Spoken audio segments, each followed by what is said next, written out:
You're listening to the Huddle Up Podcast with Chad Jensen and Zack Kelberman. Join Broncos Country's deep divers at milehighhuddle.com and sound off. And now it's time to drop some knowledge. Okay, we are live. We're going to let this stream breathe just for a second. Make sure it's nice and stable and beautiful for our awesome listeners and viewers out there in Broncos Country.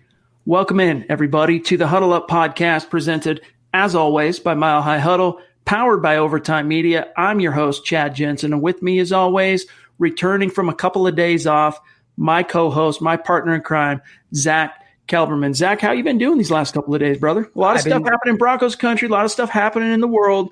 How are things at Kelberman HQ? Let me just say, after a couple of days of self-quarantining, Chad, after social distancing, I'm happy to be back on the pod, of course. You know, it's our annual or weekly Sunday night podcast, and I'm always excited to hop back on here. For me, it's really an escape, too. I'm sure for you and sure for the listeners as well. So I'm happy to talk some Broncos football. I'm not crazy, though, what they've done since we've been last podcasting together, Chad. So we'll get into that today. Yeah, I'm sure our great listeners are really interested to hear what you have to say about the last two moves that have been made by the Denver Broncos. Yeah. And we're going to get to it. It's been, busy, steady weekend of podcasting. We did some Dove Valley Deep Divers Friday, Saturday. But, it's always good to be back in the saddle with your partner and talking Broncos football with our great listeners. And before we dive into the topic of today's show, we're going to be grading this free agent haul in the first wave for the Denver Broncos. First and foremost, though, we got to welcome in you guys who've been hanging out in the room. What's up to Flippant Booch? Johnny, Aaron's good to see you, buddy. Wesley, James, what's cooking? Justin, so many of you. Terry, what's up, everybody that's been hanging out in the room and that are joining us from Facebook and Periscope, Twitter. We're also streaming live to Twitch for the first time. I'll be honest with you. I'm not too wise on Twitch because I'm not much of a gamer. However, I've been told that it's probably smart if you're doing live streams, doing them on YouTube, doing them on social media, start doing them on Twitch. It's a growing community. So if we have any listeners, viewers watching on Twitch, welcome in. But guys, before we dive in, let me just serve you up a couple of quick matters of business. Make sure you're following the show on Twitter at HuddleUpPod. Easily the best thing to keep your finger on the pulse of what's happening with the show in real time. While you're at it, make sure you're also following the mother account at Mile High Huddle. And then we would be remiss, you guys, if we didn't remind you to go check out huddleuppod.com. Get your swag on. You can get yourself one of these hats that you see Zack and I wearing here, a Football Priest t-shirt. You've got the hoodie, State of Being hoodie. You got dad hats. You got whether you're male, female, there's anything you want, there's something for you. It's a great organic way to support Mile High Huddle, to support the Huddle Up podcast, what Zack and I do each and every day for our great listeners, and also to, flaunt your fanhood of the Denver Broncos. Keep the faith, Broncos country. There will be football this fall. There will be football this fall. Trust, it's going to happen. Got to grin and bear through a little bit longer of this social distancing thing. And then the clouds are going to lift, Zack, I'm confident, and we're going to get back to normalcy. I am as well. I'm just holding a positive attitude toward all this, Chad. Hopefully by the summer, this is all not maybe a thing of the past, but definitely a suppressed issue that we can kind of return to normalcy. Everyone wants that. This is the Overtime Podcast Network. Amen. And guys, just so you have a quick, easy link, I'm putting the Huddle Up Pod link for the merch store in the comment stream. Check that out at your leisure. Okay, so today's topic, Zack and I, with the first wave of the Denver Broncos free agency completely in the books, we're going to grade, we'll go through each transaction, each move, grade them. However, we're going to kind of do it in reverse order. Since Zack has been off these last 2 days, you guys haven't had a chance to really hear his specific take on the Melvin Gordon deal or on the Nick Vannett deal. So let's start there. First and foremost, Zack, will begin on Friday. The Denver Broncos, they'd been sending up all kinds of smoke signals about looking for a starter type running back. And sure enough, they ended up going after and signing Melvin Gordon, 2 years, $16 million, 13.5 of that fully guaranteed. Before you render a grade, feel free to render a grade, but first and foremost, tell our listeners what your gut reaction was. They overpaid. I don't care what you say. I don't care if you're Melvin Gordon's parents, his agent, your biggest fan. Broncos overpaid for what is going to be, I believe, if they're saying he's a 1A back, he's a 1B back to Phillip Lindsay. It's too much money, Chad, when you already have your spark plug on offense. We talked about this ad nauseum. I don't really have to add much more to that, but seeing those numbers, I wasn't shocked they signed him. But when the numbers came out, not just for 1 year, not just for a rental, not just for a prove-it contract, for 2 seasons, they anticipate him being the guy over Phillip Lindsay, and they're willing to pay him money and pretty much waving their middle finger right in Phil's face. Like Elway said earlier this offseason, I don't agree with it. It's sending the wrong message to me to Phillip Lindsay. You're not keeping the guy as the centerpiece of the offense with a new offensive coordinator, this new franchise quarterback, this new hope and optimism. I just don't like what the Broncos, it feels like a Flacco move where it appeases the masses. It's a popular headline grabbing move and just adding another name player to the roster. You have a good running back already. Go get another offensive lineman. Go get a cornerback. Go get an inside linebacker. Go get a safety. Why a running back when you're adding to a position of luxury already? I don't like it, and that's that. What's your grade? I mean, because here's the one thing I've maintained these last 2 days about Melvin Gordon is, look, I'm not going to sit here and say he's a crappy running back. He's not. No. He's an above average running back. He's a 2-time Pro Bowler. He brings a skill set to the table, and you can't argue the fact that it does upgrade the room. The question is, as you touched on, Zach, at what cost? And at what point is it too much? And at what point do you reach diminishing returns?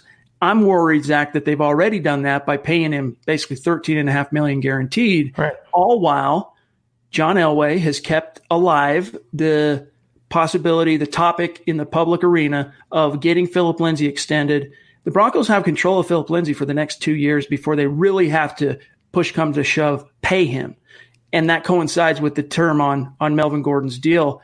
What's your grade? If you have to give this a grade, what's your grade? God, what was your grade? What did you grade this move? You know, off the cuff, I think I gave it a C. Yeah. But honestly, I'm going to, because of the cap ramifications, and they really did overpay. You know, there's probably another team out there that might have been willing to give him that kind of a contract. Doesn't mean you have to do it as the Denver Broncos. I got to give it, my best case is a C-. And it's not because I don't think Gordon's a solid running back. He is. It's just a dollars and cents grade for me in terms of value, being smart, also the implications and what it means for Phillip Lindsay.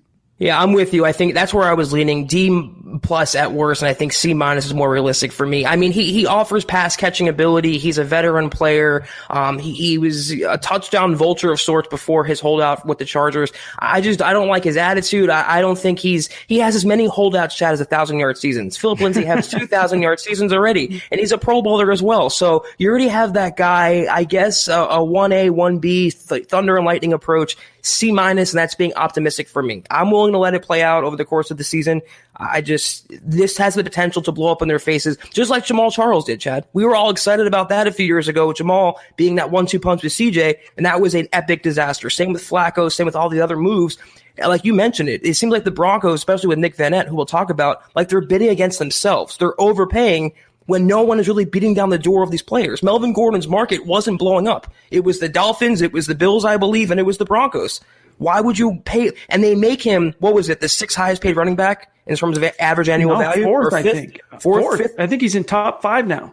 So you don't want to invest in your homegrown guy who's worked his tail off in Phillip Lindsay, but you're willing to make Melvin Gordon, who's been part of a division rival for 2 years or the last whatever years, you bring him into the building and pay him a fat contract at a time when the NFL isn't investing in running backs, Chad. It's not. Look at Ezekiel Elliott's deal, Todd Gurley, all these cases and experiments of failure, and the Broncos are right there with him now. Shout out to Stu McPeak on the Mount Rushmore for Mile High Huddle Super Chat Superstars, supporting the show, supporting the channel, supporting the brand. $20 donation. Thank you, Stu. That means the world to us, bro. So consistent. He says, thanks for pushing through all this social distancing stuff and keeping this pod going. And Stu, we're going to keep doing that. As long as you guys are showing up and participating in the show, we're going to keep cranking out the content and bringing it to you. It's keeping us sane, A. B, it gives us a chance to talk to you guys. And we love these conversations, and especially when our superstars chime in like this. We appreciate you. Justin also, Zach jumps in, $2 donation. Appreciate you, Justin. He says, what's up, guys? Finally here on time. Go Broncos. Well, it's good to see you. Zach, we'll get to some of these other comments and questions, a few other super chats that are stacking up that we're going to grab here in just 1 second. I want to make sure I'm not missing anything at the top here, and then we'll mosey on. But Melvin Gordon, do you think this eliminates the possibility? We talked about this over the weekend, but do you think this eliminates the possibility of Phillip Lindsay getting an extension anytime in the near future? Yeah, I mean, if they have him under team control and the CBA dictates it, they're going to squeeze as much blood from that rock as possible, Chad, with Phillip Lindsay. And now with the Melvin Gordon edition, I mean, Elway has shown his cards. He's a new John Elway, but in many ways, he's still the same old John Elway when he's telegraphed his moves. He's willing to pay Melvin Gordon, and I don't know if he believes in Gordon's skill set more than he just doesn't want to pay Phillip Lindsay, but I would rather you have the homegrown guy, and I don't see him getting paid anytime soon. All right. We're getting calls for some new swag on the merch page. Let it breathe. Hashtag let it breathe. I guess I do say that at the top of every show, don't I? Man, these catchphrases that end up coming out of this show, it's growing by the day. Zach, that's the thing is, as you said, bidding against themselves. Who's driving this price up? Like, you look at what, for example, the Broncos made a really savvy, smart decision. It's a credit to Rich Hurtado, the new cap wizard, deciding, for example, not to tender Devontae Bosby because they didn't think he was quite worth little over $2 million, even on the right of first refusal tender. The lowest tender would have cost him a little over $2 million. They get him re-signed, $875K is the total value. None of it's guaranteed. They end up getting the player back on a 1-year deal, just like they would have on an RFA, only they're paying him $1.25 million less. You're like, tip your cap to that guy. Good job. And then they go pay through the nose for a guy like Melvin Gordon. Now, Zach, on that same topic, Nick Vannett, let's touch on that, and then we'll kind of mosey through this show, continue to get what everyone's thinking. The Broncos signed him on Saturday, 2-year deal. It's worth $5.7 million. He's going to get about 3 of that this year. Your gut reaction followed by your grade.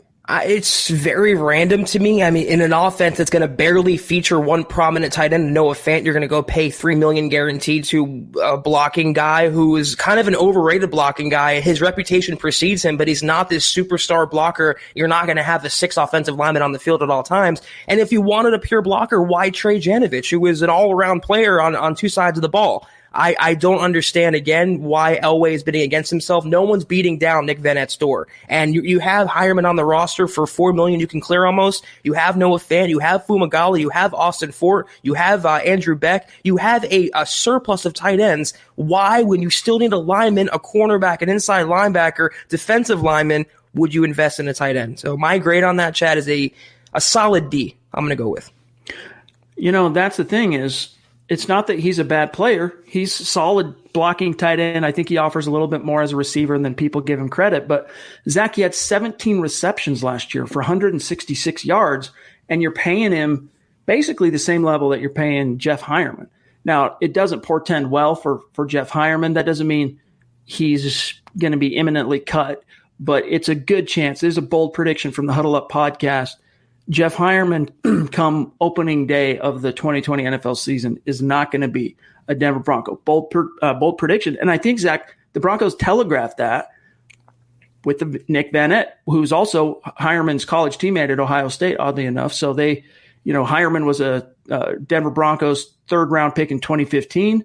Vannett was a 3rd-round pick the following year to the Seattle Seahawks. And George, appreciate that, man. Saw that you got some new swag coming your way. We love you, buddy.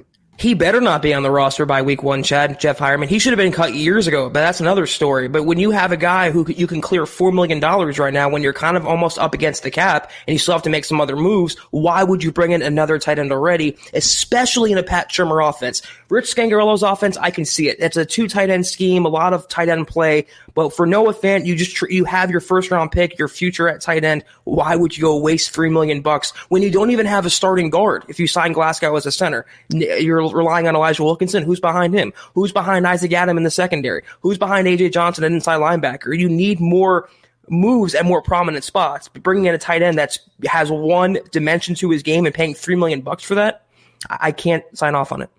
Well, and then, Zach, you get the report shortly following the Nick Vannett signing from Mike Kliss that the Broncos are now, that the first wave's in the books. We're hitting pause. Kliss is saying now it's, mock drafts can commence. The Broncos are basically done in free agency, which, talking about exactly what Justin's bringing up here. And by the way, Justin, thank you for the donation. Appreciate you, bro. Hopefully I'm entertaining enough for you, Justin. He says, I've waited for that rant from Zach since the news broke. Took the words right out of my mouth.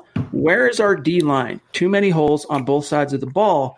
Look, Jarrell Casey was a massive win and a massive victory for this front office. Upgrades and bolsters that defensive line. You get Mike Purcell back. You got 2 of your 3 D-line, actual line positions filled. You still got 1. Now, I'm hearing that they are a lot more optimistic about Draymond Jones being that starter. They feel like they can live with Draymond penciled in as the other starter at defensive end.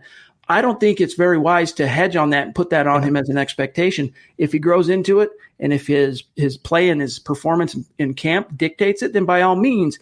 But I don't think you can continue, Zach, to ignore that other 5-tech spot, even if that means bringing back Derek Wolfe as the market continues to settle for him. And then there's also the small matter of you got Bouyer's great player.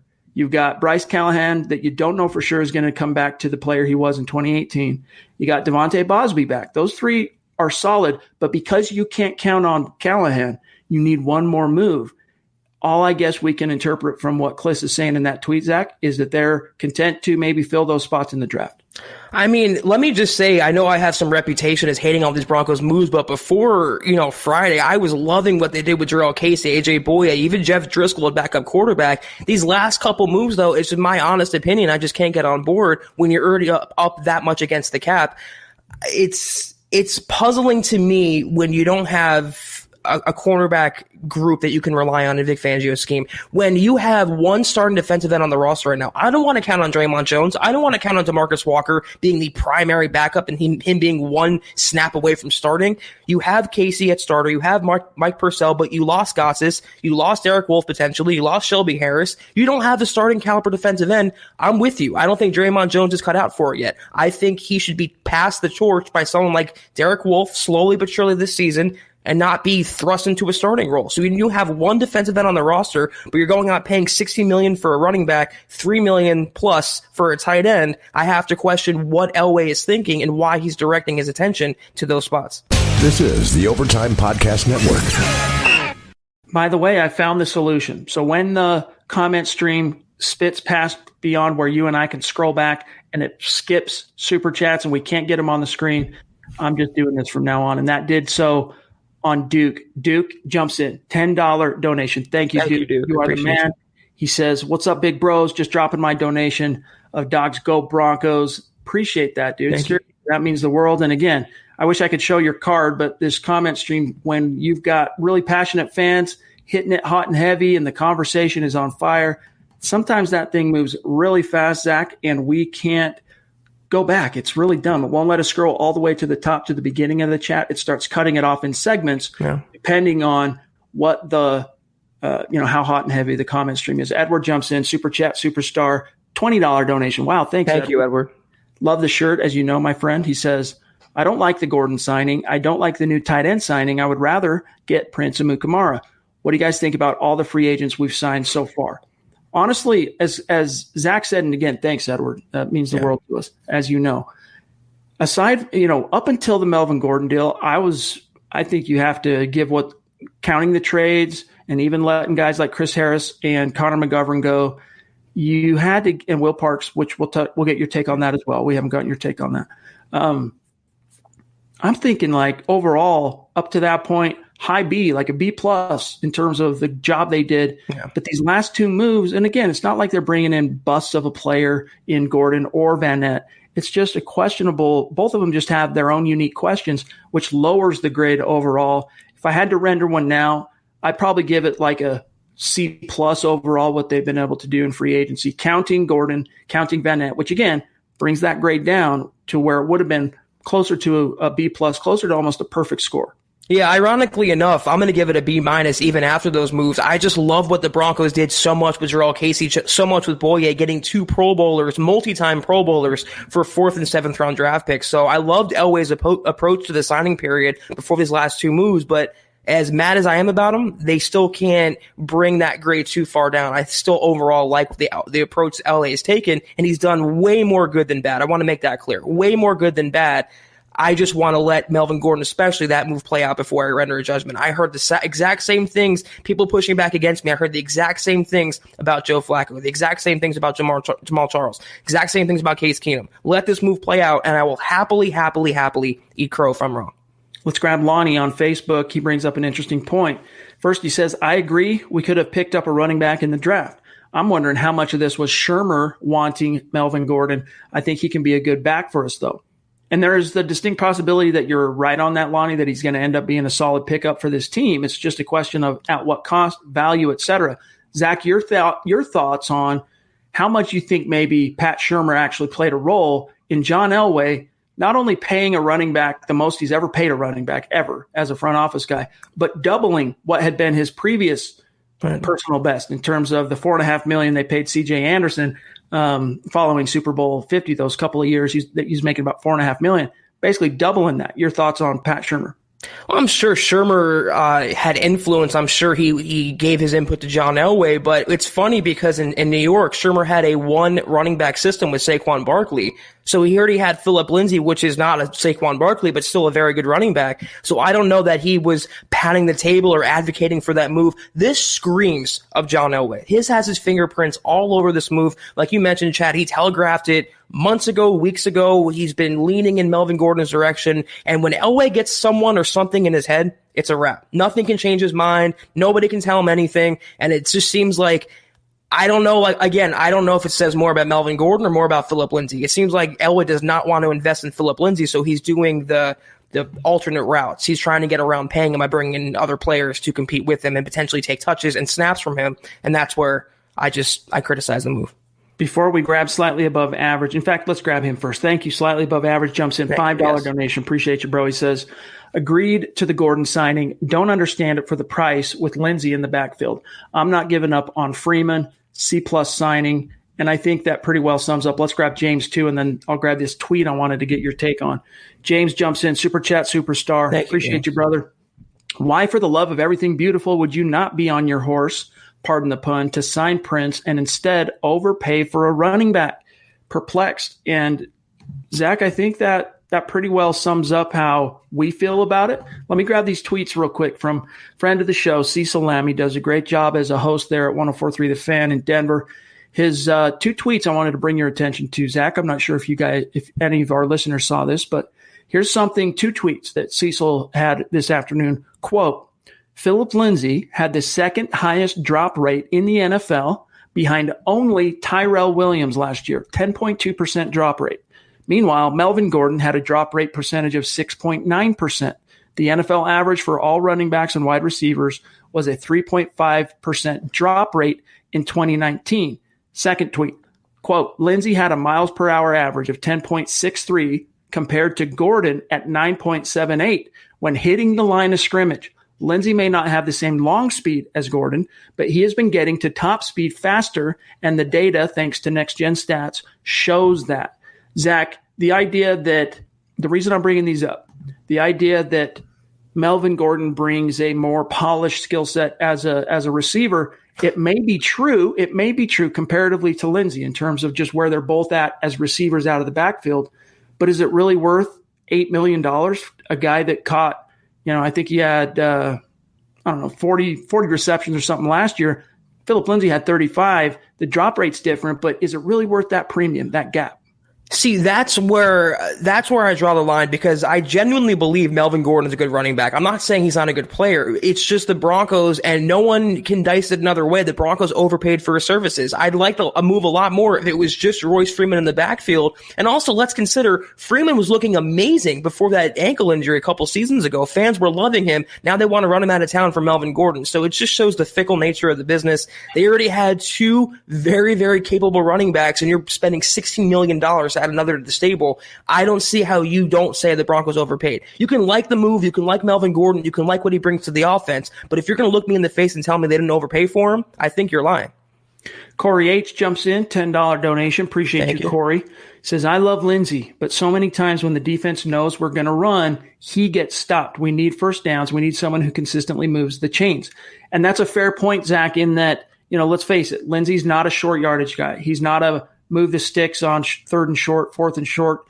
as a goal line back, I think you could do better in terms of just having that power. And Melvin Gordon, you talked about him being a touchdown vulture. If we're trying to find the silver lining here for fans in terms of what Melvin Gordon brings to the table, that is something that maybe is clearly not as strong of a suit for Phillip Lindsay.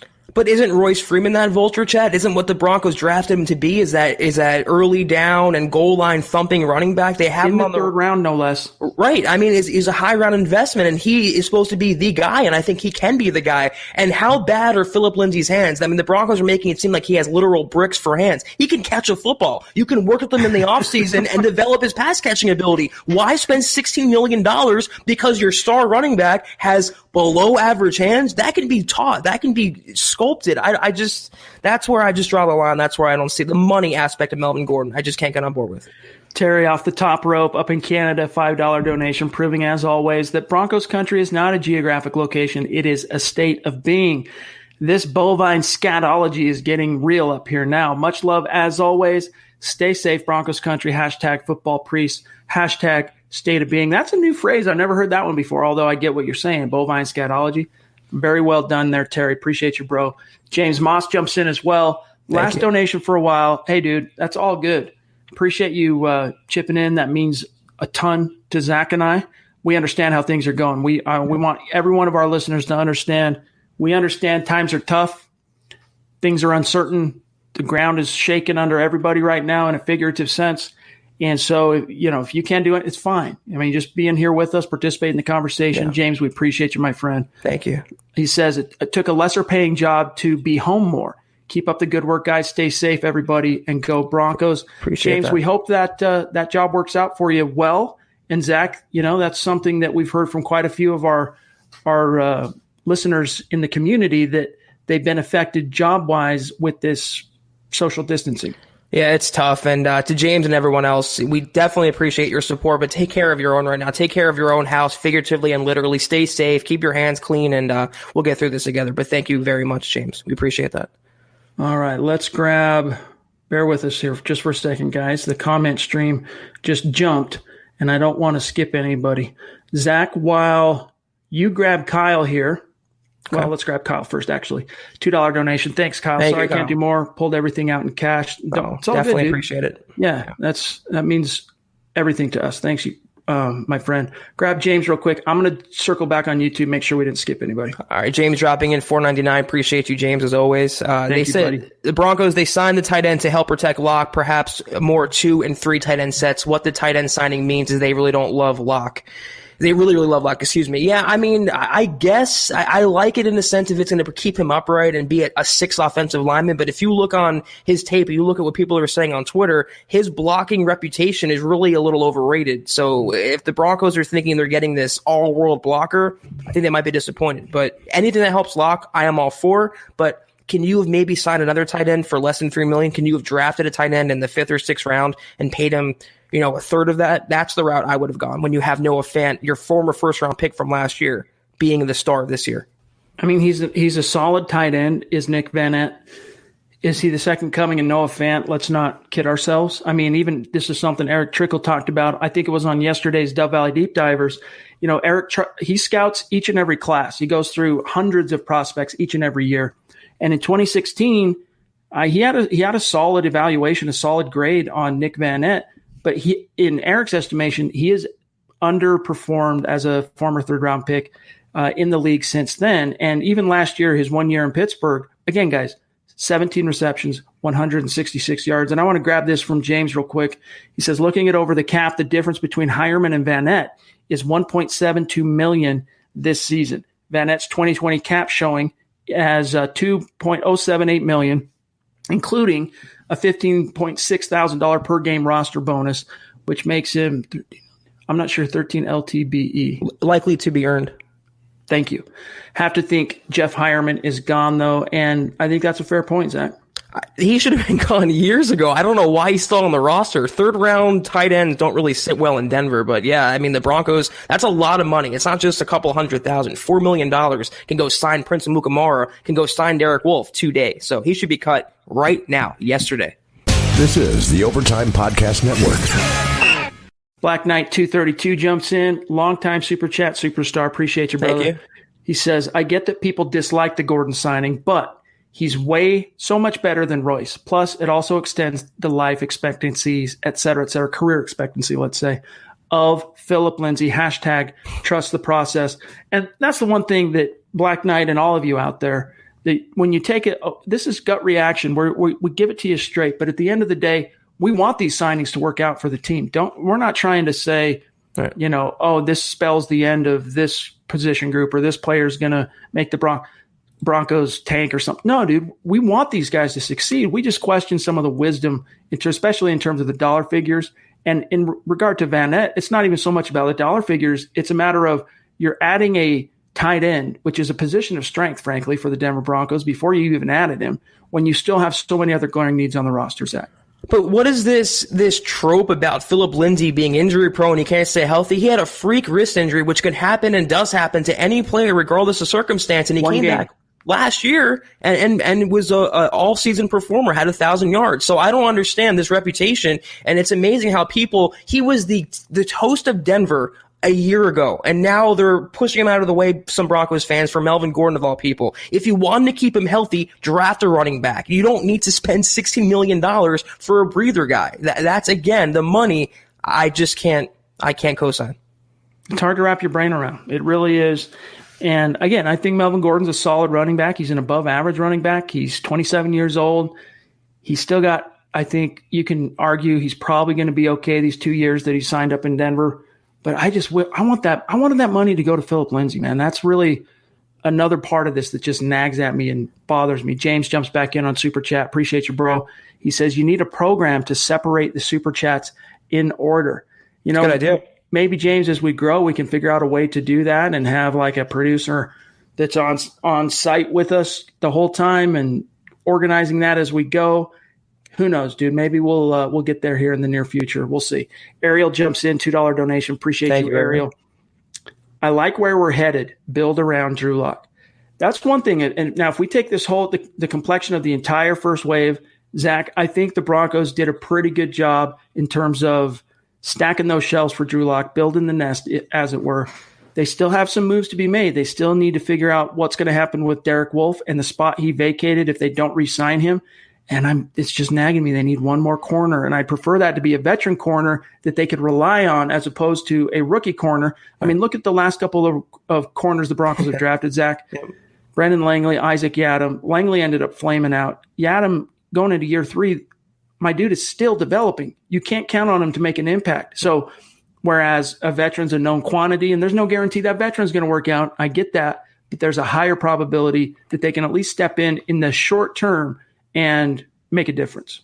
I mean, if they want to build around Drew Lock, though, you lost your starting center and your starting right guard. You have no competent, above average backup behind Juwan James and Garrett Bowles, two of the most inconsistent, unreliable tackles in the entire NFL. If you want to really supplement Drew Lock's game this season, get another lineman, get him some protection, keep him upright. That is going to help him the most, even with his mobility, Chad. He can get away, but he still needs a clean pocket to operate in, and Melvin Gordon's not going to help with that. So I would have preferred that $16 million could have spent on Derek Wolfe or a cornerback like a Mukamar or offensive lineman, not another running back. Our friend Larry, Broncos fan number 24 on YouTube, jumps in with a big donation. Wow. Thanks, Thank you, Larry. $30. That's means a ton to us. Yes. He says, we have a left tackle, a left guard, a quarterback, wide receiver, tight end on a rookie deal. Gordon, in 12 games, recorded more touchdowns than Booker, Riddick, and Freeman. Don't see a problem with the Melvin Gordon contract besides not paying Lindsay. And that's okay, man. I mean, listen, we're not here to force our point of view on anybody, right? And again, I'm not poo-pooing this in terms of saying this is they wasted their money. I still think they overpaid. But Melvin Gordon, Zach, I mean, if you put a silver lining on this, Melvin Gordon is a 2-time Pro Bowl running back, and it's possible that he's still in his prime and could really pay some dividends for this team. Will it be worth $16 million over 2 years? I don't see it, but time will tell. So this is the barometer now. He did better than the trio of Devontae Booker, Theo Riddick, and Royce Freeman. That's what you're spending $60 million on. That's how you justify the investment to me. Is he better overall than Phillip Lindsay? Can he do more in your offense as a starting running back than Phillip Lindsay? Is he as fast? Does he have the game-breaking ability? I will take Phillip Lindsay in that role. I might be in the minority, but I will take Phil over Melvin Gordon at this stage of his career. Anthony jumps in, and again, thanks, Larry. Appreciate you, brother. Yeah. Anthony jumps in on Facebook with a good question here I wanted to address. He says, with Bryce Callahan taking a pay cut, we'll talk about this. We haven't broached it as a topic on its own, but do you think another big move for a corner or a receiver is next? For those of you who missed it, on Sunday, it was reported by Tom Pelissero of NFL Network that the Broncos approached Bryce Callahan about taking a pay cut, and they got that deal done. He accepted. He basically converted what he was going to make in 2020 to he's guaranteed $5 million instead of $7 million. And that remaining $2 million that he took a haircut on, Zach, he can earn back through playtime incentives. So they basically shaved $2 million off it and said, look, if you want that money, you got to go earn it. Do you think that helps, as Anthony's asking, loosen up room to have the Broncos go make another addition, whether it's a corner, whether it's a receiver? Or are you more inclined to believe, as Kliss reported on Saturday, that they're hitting pause? Well, someone asked us on Twitter, did Callahan make that move so they can bring in his former teammate in Prince Amukamara to Denver? And none of that was voluntary, though. The Broncos came to Callahan and he agreed. He didn't play last year. He was a high price investment. This was to ensure his roster spot, which was not really in doubt, but this cements it now. They probably converted it to a signing bonus, whatever other procedural moves they made there. I don't think it was so much him volunteering to give up money so much as the Broncos come in and be like, listen, would you be okay doing that? I don't think, though, they're going to look for a receiver until the draft. I don't think they're going to look for an offensive lineman, a tackle, until the draft. In that sense, I think they're done. But they have to add another veteran cornerback. You cannot rely on Isaac Adam, like you said, Chad. You cannot rely on Bryce Callahan. You just lost Chris Harris Jr. You got A.J. Boye. Yeah, that's great. But you need another guy in that secondary to kind of hold it and glue them together. It should be Prince. I don't know why that deal hasn't been made yet. Maybe it's too much money. Maybe they don't want him. But if there's one more move to be made before the draft, I think it'll be at cornerback or defensive line. In a perfect world for me, I could really get behind Prince Amukamara being brought in and also Derek Wolfe being re-signed on the cheap. Everything we're hearing is that Shelby Harris and the Broncos, that's a door that's basically been closed, even though he's still chilling out there on the market. That's a door that's been closed. But if you can get Derek Wolfe back on a short-term prove-it deal, say, hey, look, man, you play 16 games this year. You're going to make some money, maybe incentivize him, give him some options there. But if you play well, you're going to crush it on the open market next year, because the one thing that's hurting a guy like Derek Wolfe, who's coming off an injury season, a season cut short by injury, is that with the COVID-19 crisis, he can't travel, which means NFL teams who might be interested in him, they have to hit pause themselves because they can't have their own team doctors verify his good point. Yeah. So maybe for him, he's like, well, it's bad luck, terrible timing for me, this freaking bug from China, but I'm going to take this short-term deal. I'm going to stay at home, take the short-term deal from the Broncos, live to fight another day, and see what's what in 2021. And by the way, Richard jumps in with a $20 donation. Thank you, Richard. Montana, wow. He says, I understand that you guys don't love the Gordon signing, but I do like that he took less to sign with Denver to play revenge ball twice a year. Broncos fan from Montana, hashtag state of being. Zach, it's so cool. I mean, in the comment stream, people on the hashtag state of being, we see Broncos fans, members of Broncos country from all over the United States tuning into this podcast, Canada, Europe, South America, Mexico. We've seen fans Japan, the Philippines. Yes, it's phenomenal. Your thoughts on what Richard has to say here, though? It is, just as Chris Harris Jr., I think, took a little less to join the Chargers and get back at the Broncos. I like the gamesmanship, but I don't want a guy who's going to be more motivated by getting back at the Chargers versus playing for the Broncos. That, again, strikes me as Jamal Charles. He signed with Denver for a large reason to get back at the Chiefs twice a year, and that didn't really work out. So if that was Gordon's main influence, I don't like that. If money was the main influence, I don't like that. If he genuinely wanted to come to the Broncos and be a mentor for Phillip Lindsay, be that 1-2 punch, I can kind of get behind it. But if his motivation is just his factor, that's not a great quality. Justin jumps in on Super Chat, one of our superstars. I bleed Broncos on Twitter is his handle. You guys follow him. $5 donation. Thanks, Justin. Thank you, Justin. Off topic, but could you start a chat room for all of us so we could keep talking before and after the pod? Is that possible or no? Just wondering. Hashtag football priest. Guys, I want to bring your attention to something. As far as a chat room, if you go to milehighhuddle.com, there is a section on the website dedicated specifically to our community. Justin, all you guys, Terry, all of you can head on over there, and at any given point, you can create a topic in the community thread. all the Mile High Huddle staff, we'll see it. We can participate in the conversation, and any of our members that are hanging out on the site on a second by second basis can jump in and contribute outside. And it really helps the site too when you do it on milehighhuddle.com. Outside of that, Zach, we can take a look and see if there are some options there with YouTube. You know, as a channel, we're growing exponentially. And by this time the season starts, we'll be over 10,000 subscribers at Mile High Huddle. And when that happens, Zach, it's going to open us up to some different channel benefits that currently features and stuff that we don't have access to. They kind of give it out to creators and channels on a meritocracy-based thing. So once you hit certain levels, they open you up to different things. And so we'll explore that in the short term. Go to milehighhuddle.com, and we'll take a look and see if maybe there's something that can be done on YouTube or another social media. Yeah, we're a little restricted based on what YouTube has to offer in Super Chat, and that's a fairly new service as well. But as we delve deeper into it and as time goes on and we hit that certain subscriber count like Chad mentioned, we'll have more features and it'll be more exciting for the audience and for our listeners. Adam Wadman jumps in with a $10 donation. Appreciate you, Adam.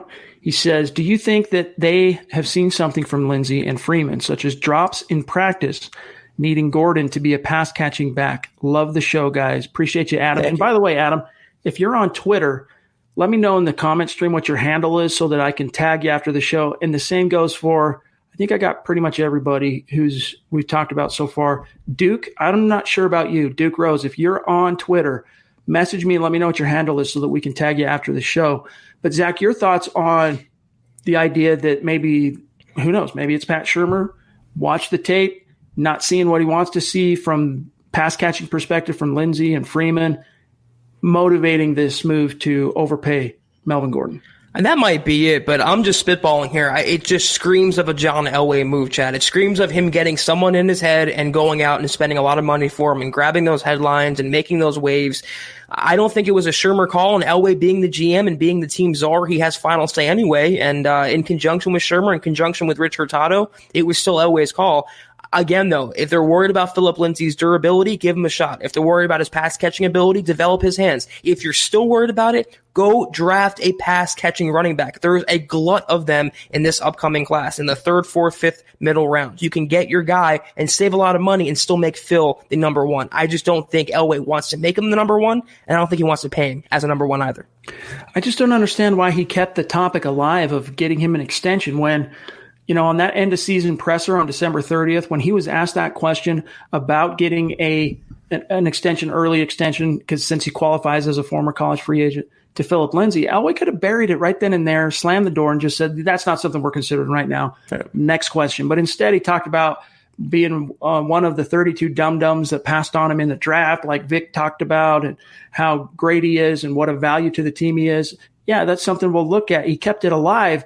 That's why I'm saying that even though now it makes it less likely, and I hate the idea of then also having to pay 2 running backs now, but I do think if you want to balance the scales a little bit and reward the guy, Zach, who has been the engine, I maintain he's been the MVP of this team since he arrived. Yes. 2018, it wasn't Von Miller. 2019, it wasn't Von Miller. It wasn't Bradley Chubb. It wasn't Justin Simmons. Drew Lock appeared in 5 games. We love what we're seeing from Lock, don't get me wrong. But this MVP of these last 2 years, if you really boil it down, it's Philip Lindsay, and he's making peanuts, and you go out and spend $8 million per year on Melvin Gordon. Balance the scales a little bit, and I'm okay with that. As much as it irks me to pay even more through the nose on a running back position, you got to balance those scales. And George jumps in, $5 donation. Thank you, George. Appreciate you, George. Why instead of signing Gordon did the Broncos trade for Brandon Cooks? Your thoughts, Zach? Because they have to give up a draft pick and take on a massive contract for a player they can just get in the draft in the first round and not have to, give up additional picks or pay a lot of money. I mean, they should have used the money they're paying Melvin Gordon and re-signed Derek Wolfe or got another offensive lineman or brought in Prince Amukamara. So that's where I differ with it. And that's, we're talking about developing rookies, Chad, and then being ready, and Gordon's more ready now, but you don't need a guy to be ready right now. You have Philip Lindsay. How quickly do Broncos forget they have selective amnesia when it comes to Philip Lindsay and all that he's done? Like you just said, I'll throw one name in there. Also, it wasn't Cortland Sutton last year either, Chad. It was Philip Lindsay since day one has been the spark plug, and you're just slapping him in the face the same way, and it comes in the same offseason. You don't re-sign Justin Simmons yet to a long-term deal. You franchise tag him. The Broncos can't put out one, inkling of good fortune or good hope or good faith to your own players, and they have to screw with Phillip Lindsay as well. So again, the money a factor for Melvin Gordon. And I had a thought. It seems like they got rid of Rich Gangarel. They got rid of T.C. McCartney. They hired an experienced guy in Pat Shurmur. It seems to me they're so overcompensating for having an inexperienced offense last year that they're doing everything they can, coaching staff, on-field personnel, Melvin Gordon, to have as much experience as possible. And that's not how you win. You build from within. You develop your youth and your talent. Those star players, those veterans should be the cherry on top. You don't need that cherry on top of this particular Sunday. Fair point. Jonathan jumps in, $2 donation. John, I've been worried about you, my friend. I hope everything's going okay on your end with the job. Appreciate the donation. You didn't have to do that, my buddy. He says, keep up the great content and stay safe, everyone. You as well, my friend. Duke jumps back in. Appreciate you, Duke. Wow. Thank you, Duke. Doing an awesome job at what you do. Keep it up, big dogs. We will. Yes, sir. And you stay safe out there, Duke. Let me know what your Twitter handle is. I'll circle back and find it if you put it in the comment stream. Our friend Dale jumps in. Wow. He is across the pond. He's still in the United States. I'm not going to share his personal deets, but he's a long ways away. Let me just put it this way. He's not in the lower 48 in the United States, but he's jumping in off the top rope like a champion, supporting the show. Appreciate you, Dale. Thank you so much. Yeah. Gordon alone will determine whether he was overpaid. That's a fair point. Until you see it on the grass, you can't say for sure. Big back and great at scoring and short yardage. Better than Phillip in both receptions and pass protection. Pass protection, something we haven't really talked about tonight, Zach. This has a lot to do with lock and the red zone, in my opinion. Lindsay is still the same in terms of touches, in my opinion. Zach, the one thing we can't say, and again, we haven't talked, Dale, thanks, buddy. We haven't talked about pass protection tonight, but at the same time, Drew Lock going into year 2, more changes on the offensive line. You like what Graham Glasgow brings to the table. You still need at least one more move there. You don't know if Juwan James is going to be back. I understand that you want a competent pass blocker in Melvin Gordon. The question is, does that on top of his short yardage and his nose for the end zone and his maybe better receiving chops, is it worth the premium? Well, let's see. Last year, the Broncos had 3 primary running backs, and Devontae Booker was the best pass-blocking running back out of the trio. And how often was he on the field? Rarely. So you're still going to pay $16 million for a guy with, 2 skill sets. He can catch the football. He's good at pass pro. He has some goal line ability. Fine. You don't need to spend that much money, though. Again, there was other pass catchers on the market. There's other running backs you can spend. The guy from Oakland, or not Oakland, now Las Vegas, Chad, that you wanted from the Raiders. It was Rashard or Washington. One of those DeAndre players. Washington, yeah. Yeah, I mean, he's a pass-catching running back. He would have come in for $1 million, $2 million, a veteran minimum type deal. And then you have your guy. But to me, again, it's not Melvin Gordon. It's not the player. It's the money they spent to get that player. Terry jumps back in with a $2 donation. I'm trying to interpret this as I'm reading it. BSRE, BS, regarding General Norman Schwarzkopf. I'm not sure. Maybe I missed something in the comment stream. I can't read every. Trying to see what that means. Anyway, Terry, thanks for the donation, brother. Yeah, that's phenomenal. Hashtag state of being. All right, guys, we're starting to wind it down. We can grab a couple of more here. We will not ignore any of our superstars. Let me grab Aaron. Where'd he go? Jumps in, $10 donation. Appreciate you, Aaron. He says, about all we can do is write the front office a strongly worded letter. But Gordon is a Denver Bronco. And that's true, guys. It's time to close ranks around Melvin Gordon. Let's breathe and see where this goes. We've still got the draft. Hashtag we don't get paid to make decisions. Fair point. Isn't it so fun, Zach, being able to talk about them and we get to analyze them? And I mean, Elway makes those decisions. That's not us. We get that. But there's so much joy to be had in analyzing it, talking about it. Even in the disagreements, there's so much fun and joy to be had. And sometimes you get swung, right? Sometimes I might go into a conversation with a position or a take on a specific topic, and talking to you about it, it might change my perspective or vice versa, or someone in the comment stream. That's what makes these live pods so fun. Yeah, it'd be no fun if we all agreed all the time, and I definitely appreciate everyone's discourse. And listen, again, if he works out and he's a big contributor to the Broncos offense, they go to the playoffs, and he's a big part of that, I will happily eat crow, Chad. But until that happens, I'm going to be a little skeptical. Brian. Do you see that, dude? I thought I'd said 40 for a second. Brian. First let's grab Maurice, who jumps in, $5 donation. Good to see you, Maurice. Appreciate you, my friend. He says, what's good, boys? Longtime listener, religiously here. Just dropping some love. Hey, that's 2 nights in a row, man. We appreciate you. Yes. He says, we'd all be going crazy without you guys, so thank you. Maurice, that's phenomenal, dude. Those type of comments keep us coming back, dude. Yeah. Appreciate you, my friend. Terry jumps in. Again, smash the like button, peeps. That's a good reminder, guys. Look, little things you can do to support the show. If you're watching this live stream, whether it's on Facebook, YouTube, Twitter, wherever you're watching, hit the like button. It's a way that no matter what the social media algorithm is, or I should say no matter which social media platform it's on, likes improve the algorithm, rises the show up. It's another way to support the cause. Jeff jumps in, $5 donation. Appreciate you, J-Bone. The Broncos screwed Lindsey. He proved himself the last 2 years, and they paid Gordon. Doesn't even have the same production. Won't give his best. And Zach, sometimes as a football priest, one of the things we have to do is we're that sounding board. We're here, you exercise the demons, bare your soul, get things off your chest. Sometimes that's what a football priest is here for. And in times like this, as Jeff is talking about here, he's trying to exercise that demon, get it off his chest, and you can understand where he's coming from. Yeah, we don't get paid to make the decisions. We get paid, Chad, to analyze those decisions. So that's what we do. And I think we have our sect of Broncos fans who agree. And especially with me, we have a sect of Broncos fans who disagree. So it's all good, though. It's all fun. It's all entertaining. I love the banter. I love the debating. And I love hearing other people's inputs. You really do need to do that, James. We want to send you out a little thank you. So milehighhuddle@gmail.com. Send us an email. Make sure you include your physical address or your shipping address along with your T-shirt size or your preference. You want a T-shirt, you want a hat, let us know. But we would like to and have wanted to for the last few weeks be able to send you a little thank you for your support. Dale jumps back in again. Dale, you don't have to do that, my friend. Dale. $50 donation again. Hashtag state of being. Love the Broncos. Just want to say my heart and prayers are for us all to stay safe during this offseason. Great job, Chad and Zach, in all of Broncos country. Still believe Lindsey gets a good raise. He earned it. Better times coming. Absolutely. Dale, thanks, my friend. Yeah. And that's a great spirit of hope in more ways than one, not only for what we're all going through right now with this COVID-19 freak out and scare and the social distancing. And by the way, going off of the Trump administration's guidelines, we're on day 8 of their 15 days. So hopefully by this same time next week, hopefully by Sunday, the clouds will part, sunshine will start, we'll get some rays of sunshine coming through, and things will start moving back to a more manageable and less stressful and anxious and worrisome situation, Zach.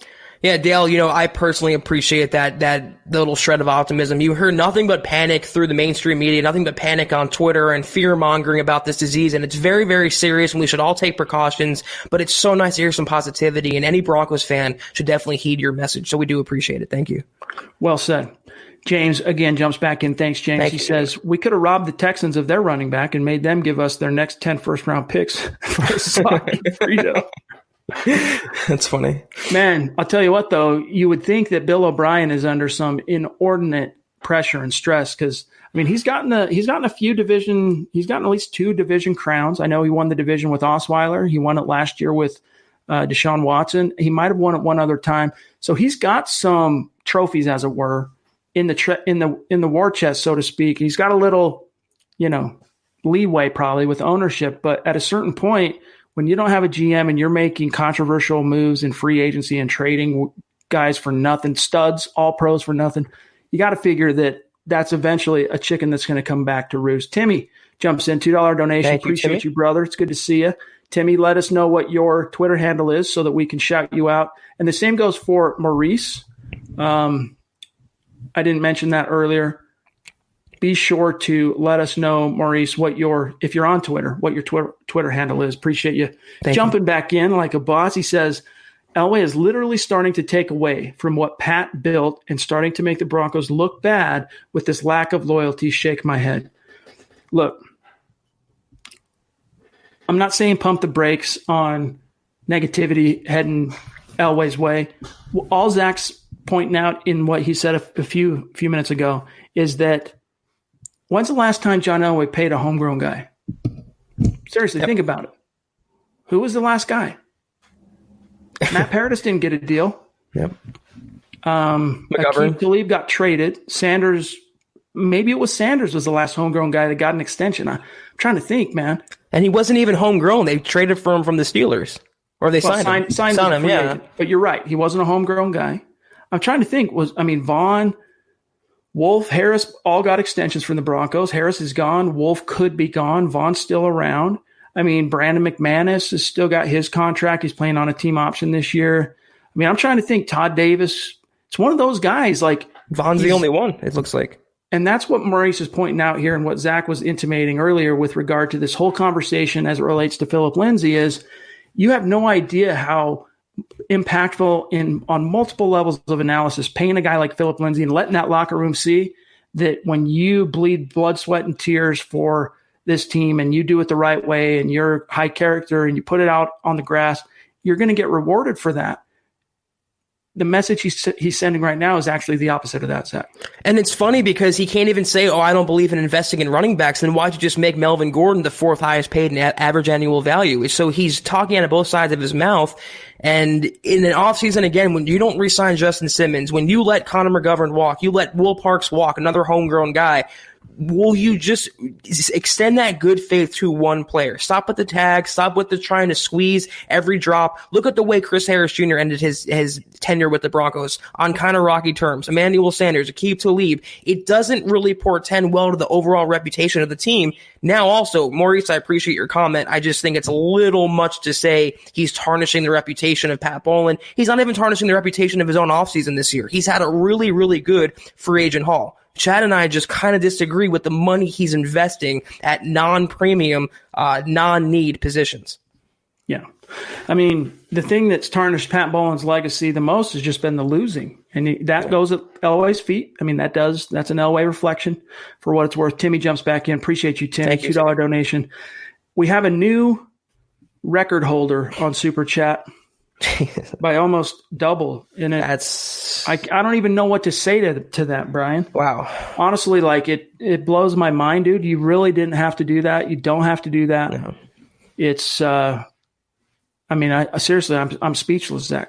I would be too, even if we weren't going through a pandemic right now. But in these times when money and every cent is paramount, Brian, there are no words to describe our appreciation, our gratitude for that. That's a record I think is going to stand for quite a while, Chad, and we will always remember that, Brian. Thank you so much.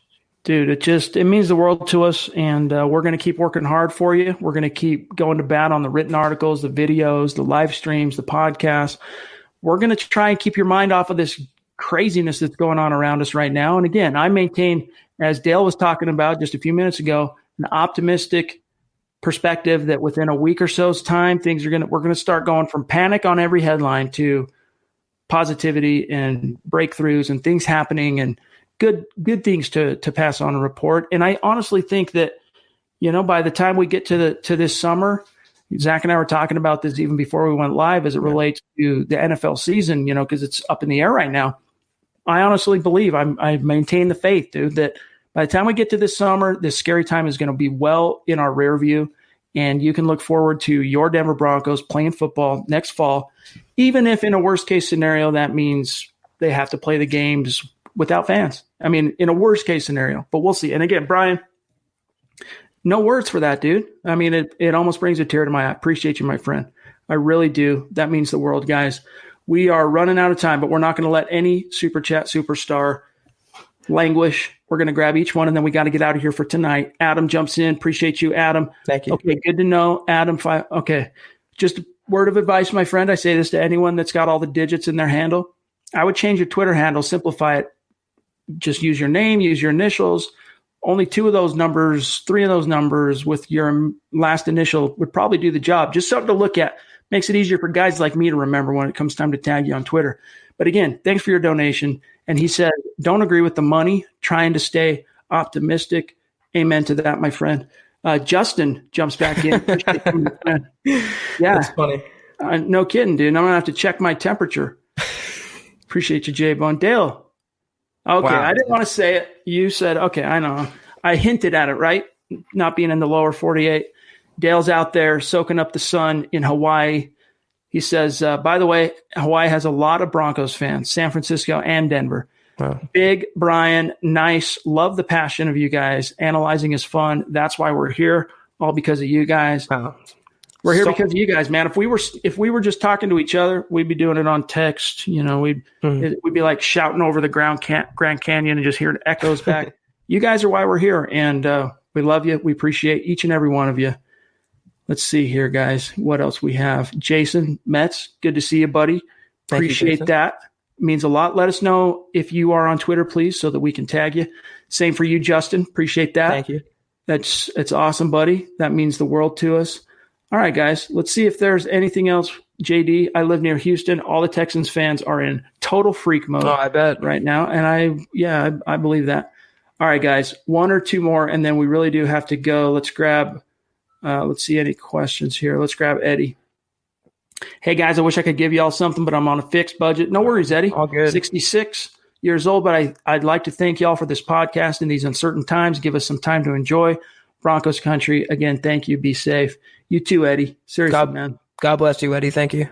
Miller 707. Hope your family's doing well. Hope everyone's jobs are holding tight. Yeah. And I've been watching each and every press conference from the Trump administration all week long. And it sounds like hopefully this response package, this stimulus that are going out to individuals, hopefully should be decided and voted on by Congress first of the week sometime. Hopefully Monday, Tuesday is a good chance it happens, where they're talking about getting some serious money. I mean, it's not going to change anyone's life, but it's enough to stop the bleeding and hopefully help people, especially if your jobs aren't 100% solid still. Make some bills, pay some bills, get by, get some groceries, keep the lights on until they lift this social distancing ban. I think we're going to get some news on that Tuesday at the latest is my hope. Bro, jump on, dude. We keep the conversation going there. We keep it going, milehighhuddle.com, but it's all good. I'm not going to force you, of course, to go jump on Twitter, but I just wanted to see if you were on. We say thank you to everybody on Twitter after the fact. So, guys, that's got to do it for today's episode of the Huddle Up Podcast. Again, big ups to each and every one of you for joining us live here. It's always a fun conversation. A mile high salute to our Super Chat superstars, each and every one of you. Brian, Dale, Justin, Stu, Terry, Maurice, James, all of you guys. If I'm missing you, don't think I don't love you. We love you. We love each and every one of you. Your support means the world to us. We'll be back in the saddle, guys, tomorrow night. Same time as usual, 6:15 Mountain, 8:15 Eastern. Make sure you're following the podcast on Twitter. If you're on Twitter, at HuddleUpPod. And while you're at it, make sure you're following the mother account, at Mile High Huddle. And my partner here, Zack Kelberman, at Kelberman NFL, myself, at Chad and Jensen. It has been an hour. We've been on this podcast. It feels like it's been 10 minutes. Yeah. Another great combo, Zack. Yeah, it just flies, and we appreciate, Chad. I want to just piggyback on what you said. Brian and every single person on down, every single follower, every single listener, every single audience member, we love the interaction. We love the debate. We love talking to you guys. And without you, like Chad always says, none of this would be possible. It is a platform for you guys, and we love to give back, so we definitely appreciate it. Wash those hands. If you're out and about, don't touch your face, don't touch your eyes, don't touch your nose, your mouth, and keep washing those hands, guys. 6 feet apart. Yes. But we'll be back in the saddle tomorrow night, usual time, 6:15 Mountain, 8:15 Eastern. Until then, stay safe, be smart, and we will see you then. For Zack Kelberman, I'm Chad Jensen. Love you guys. Talk to you tomorrow. You've been listening to the Huddle Up Podcast. Join Broncos Country's deep divers at milehighhuddle.com to keep the conversation going.